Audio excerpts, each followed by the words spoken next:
ദൈവസൃഷ്ടിയായ മനോഹരമായ ഒരു ഭൂമിയിലാണ് ഞാൻ വന്നു നിൽക്കുന്നത്. ഇത് ജമ്മു കാശ്മീരിലെ പകൽഗാം എന്നറിയപ്പെടുന്ന സ്ഥലം. വളരെ സുന്ദരമാണ്. ഇവിടെ കാണാൻ നല്ല ഭംഗിയുണ്ട്. അതുപോലെ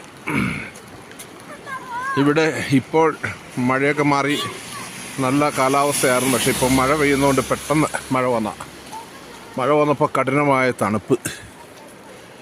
ആളുകളധികം ഇല്ല.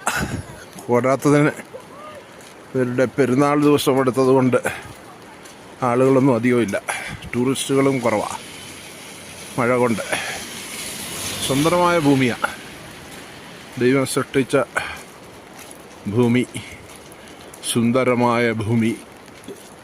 ഓക്കെ, എന്നാലും ഇവിടെ വന്നു ഒക്കെ കാണാനൊക്കെ പറ്റിയുണ്ട്. ദൈവത്തിന് സ്തോത്രം.